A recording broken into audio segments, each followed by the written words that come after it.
네, 전해드린 대로 리용호 북한 외무상이 유엔 총회 연설에서 미국의 체제 보장 없이는 비핵화에 응할 수 없다는 입장을 재차 밝혔습니다. 자세한 이야기 홍현익 세종연구소 수석 연구위원과 함께 나눠보도록 하겠습니다. 어서 오십시오. 안녕하십니까. 네, 저희가 리용호 외무상이 유엔 총회에서 연설한 내용부터 먼저 좀 들어보고 이야기하도록 하겠습니다.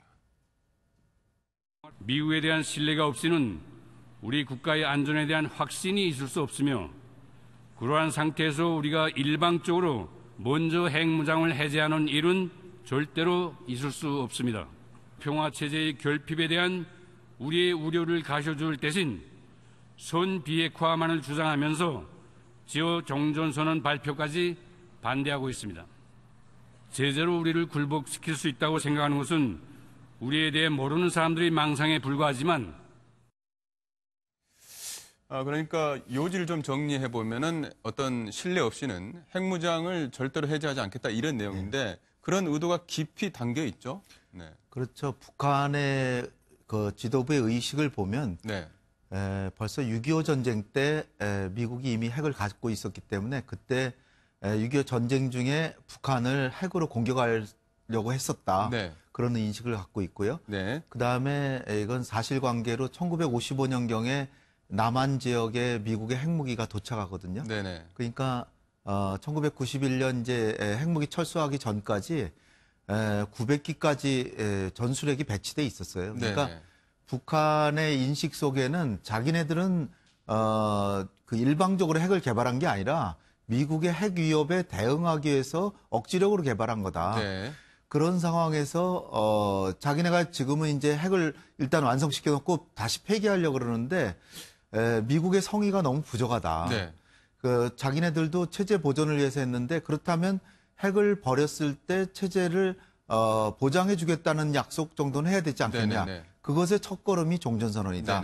그런데 그걸 안 해주니 자기네들이 어떻게 더 이상 비핵화 수순으로 들어가겠느냐. 뭐 이런 거를 항변하는 거죠. 지금 이제 굉장히 자기들의 의견을 항변을 했는데 작년 연설과는 좀 비교를 여러 번 지금 되고 있습니다만 작년엔 뭐 거짓말의 왕초 이런 이야기인데 거짓말의 왕초를 영어로 어떻게 뭐 해석해야 되는지 잘 모르겠습니다만은 뭐 트럼프 대통령 그 이름조차 꺼내지도 않았습니다. 작년에는 사실 심하겠죠. 8월 달에 화염과 분노 얘기하고 거기다가 북한이 괌 미국의 해외 영토인 괌을 포위 사격하겠다. 이렇게 했고 또 9월 달에는 그 수소폭탄 실험했고 거기 그러니까 이제 트럼프 대통령이 유엔 총회에서 만약 미국과 동맹국을 수호해야 된다면 북한을 완전히 파괴할 수밖에 없다. 이런 상황이었으니까 작년에 리용호는 그야말로 분개해가지고 최고의 이제 그 비난을 다 쏟아 부었죠. 거짓말의 왕초라든지 뭐 미국 국민들도 트럼프 때문에 고통을 겪고 있다. 막 이런 식으로 했는데 이번에는 아예 트럼프란 단어 자체를 한 번도 얘기를 안 했습니다. 평화라는 단어는 19번 얘기했다 그러는데요. 트럼프라는 단어 자체를 얘기를 안 한 거는 트럼프 대통령에 대해서 충분히 배려한 거고요.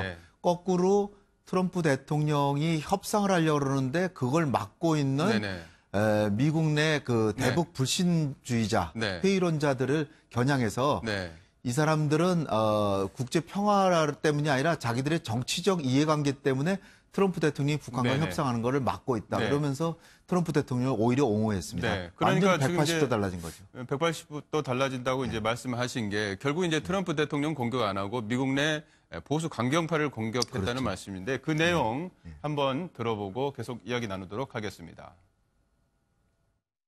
우리 공화국을 믿을 수 없다는 험담을 일삼고 있으며 우리가 받아들일 수 없는 무리한 일방적 요구를 들고 나갈 것을 행정부에 강박하여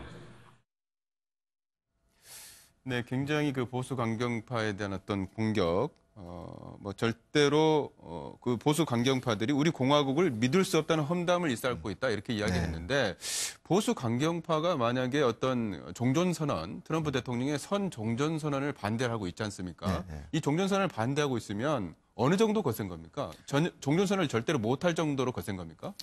사실은 6월 12일 날 북미 정상회담 하기 전에 트럼프 대통령이 김정은 위원장과 그 합의만 된다면 서명도 하겠다. 종전선언 서명하겠다. 그리고 그 회담 중에도 김정은 위원장한테 저 조만간에 종전선언 서명할 테니까 걱정하지 마라 이랬는데 네. 그 뒤에 이제 다분히 트럼프 대통령을 상당히 미국의 제도권에서 불신하거든요. 네. 그리고 언론도 마찬가지고 폭스뉴스 같은 거 빼놓고는 대부분 불신하니까 트럼프 대통령이 잘한다는 얘기를 하지 않기 위해서도 트럼프 대통령을 비난하는 측면이 굉장히 강해요. 네. 이게 한반도의 평화나 비핵화나 종전선언 이거 자체를 반대한다기보다 트럼프 대통령이 너무 떠벌리니까 네. 그거 꼴 보기 싫어가지고 자꾸 그러는데 그러나 이제 북한의 입장에서 보면 종전선언은 그건 기본이거든요. 네. 왜냐하면은 북한은 핵실험장 폐기하고 엔진 실험장 해체하고 인질 돌려보내고 그다음에 유해 송환하고 핵과 네. 미사일 실험 안 하고 네네. 5개 정도는 자기네가 양보했다고 보는데 트럼프 대통령은 그 한미연합훈련 대규모 훈련만 안 한다 그러니까 이게 균형이 안 맞는다. 네네. 북한의 계산은 종전선언까지는 지금 됐어야 되는 거다고 보는 거죠. 그런데 이제 북한은 기본이라고 보는데 거기서 전선을 형성해서 이건 절대로 양보할 수 없는 선이다 그러니까 네. 김정은도 우리 특사단에게 또 그 폼페이오 장관 지난달에 가려고 그럴 때 네네. 김영철이 편지를 보내가지고 요번에도 선물 없이는 올 생각하지 마라. 네네. 와봐야 소용없다. 이러니까 트럼프 대통령이 가지 말라 그랬고 네네. 그러니까 김정은 위원장은 우리 특사단한테 네. 이게 자기네가 한 일이 많은데 종전선언 약속해놓고 안 하는 게 미국이 좀 너무하다. 네. 이런 식으로 이제 볼멘소리를 내고 있는 거니까 네네. 어떻게 보면은 서로 인식이 다른 건데 트럼프 대통령이 사실은 냉철하게 보면 6월 달에 서명하기로 했던 종전선언을 안 하니까 네. 종전선언을 하면서 북한의 추가 비핵화를 얻어내는 게 현명하지 않느냐 하는 게 네. 우리 정부가 이제 미국을 설득한 겁니다. 네. 자, 지금 이제 뭔가 이제 선물 좀 주고 받을 것 같은데 지난달 27일입니다. 트럼프 대통령이 웨스트 버지니아 연설에서 김정은과 사랑에 빠졌다는 이야기도 했는데 선물을 주고 받기 전에 어떤 이야기를 좀 하는 것 같습니다. 이야기를 좀 들어보도록 하겠습니다. When I did it, and I was really being tough, and so was he, and we would go back and forth, and then we fell in love. Okay? Really. He wrote me beautiful letters, and they're great letters. We fell in love. 트럼프 대통령 연설을 보면 굉장히 자기가 지금까지 잘했다, 성과를 좀 자랑하는 듯한 모습이 좀 보입니다. 저도 트럼프 대통령 하는 걸 다 이렇게 믿거나 이렇게 깊은 신뢰를 갖고 있지는 않지만 북한에 대해서 보면은 사실상 미국은 거의 양보한 게 없고 지금 트럼프 대통령이 지금 다운돼서는 안 나왔지만 나는 북한한테 10센트도 안 줬다 뭐 이런 얘기가 나옵니다. 네네. 그러니까 사실 미국은 준 게 없어요. 네네. 한미연합훈련은 말로써 그냥 중단해라 그러고 언제든지 재개할 수 있잖아요.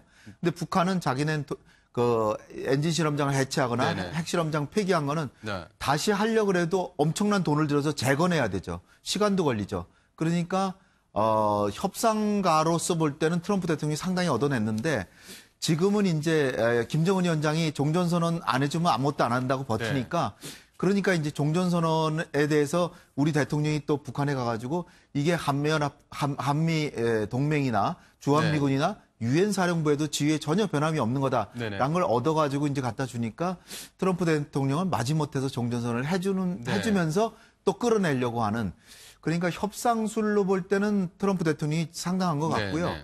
저게 이제 연애할 때 밀당할 때 막 아주 그 사랑하는 사이도 막 싸우기도 하잖아요. 우리 격렬하게 싸웠다. 그러나 그 뒤에 정말 멋진 편지를 보내가지고 서로 하는데 이게 연애할 때랑 비슷하다. 따라서 나는 김정은을 뭐 사랑한다기보다 신뢰한다. 그러니까 비핵화할 거다. 나를 믿어라. 그러면서 하는 얘기가 나는 아무것도 양보한 게 없다. 따라서 나처럼 좋은 협상가를 왜 나를 비난하는지 모르겠다. 저런 식의 그 언수를 이제 사용하는 거죠. 일단 뭐 중간 선거에서 좋은 성적표를 받기 위한 그런 발언으로도 좀 해석이 되는데 자 이제 그 다음 달이 이번 달입니다. 이번 달에 이제 폼페이오 장관이 방북을 하게 되는데 가게 되면은 종전선언과 영변 핵 시설 폐기 맞바꿀 가능성도 있지 않겠습니까? 그러니까 지금은 본래 신고어 북한의 핵 자산을 담보 목록을 신고하라고 하는 거하고 종전선언하고 바꾸려고 그러는데 북한이 신고는 버티고 있습니다. 왜냐하면은 미국의 군사력이나 핵 무력이 북한보다 한 100배 이상 센데 모든 걸 다 밝히면은 자기네는 벌거벗는 거다. 그러니까 영변 지역 전체 핵 시설을 폐기하고 그때 가서 검증을 하는 것이 옳지. 신고하는 거는 좀 미뤄야 되겠다 이러고 버티고 있으니까 영변 핵시설을 폐기하는 거하고 이 그 종전선언하고 바꿀 가능성이 높다. 네. 근데 그 전에 김정은은 트럼프에 대한 선물로 남북 간의 평양 선언에서 합의한 것처럼 동창리 미사일 엔진 시험장을 전문가들 참석하에 네네. 배치하는 걸로 일단 과시하고 그다음에 아마 유해 또 한 100구 정도 또 네네. 보내고 그러면서 트럼프를 이제 띄워주면서 종전선언으로 가면서 네네. 영변 핵시설 폐기로 가지 않을까. 근데 숨어 있는 그림은 미국이 이제 두려워하는 게 장거리 미사일이니까 네네. 장거리 미사일 일부를 폐기하거나 미국으로 보내거나 네네. 그런 제스처를 하면서 이 그 대북 제재도 좀 완화하는 요런 게 숨어 있는 그림입니다. 그것까지 네네. 하면 다 합치면 빅딜이 되는 거고 네. 아니면 애초에 우리가 생각한 대로 이제 종전선언 쪽으로 가는 겁니다. 네, 알겠습니다. 뭐 미국과 북한 뭐 종전선언이 먼저냐 비핵화냐 먼저냐 계속 이야기를 하면서 밀당도 하고 있는데 자칫 장기화되면 안 된다는 우려의 목소리도 나오고 있습니다. 네. 골든타임 놓치면 안 되겠습니다. 지금까지 홍현익 세종연구소 수석연구위원이었습니다. 오늘 말씀 고맙습니다. 네, 감사합니다.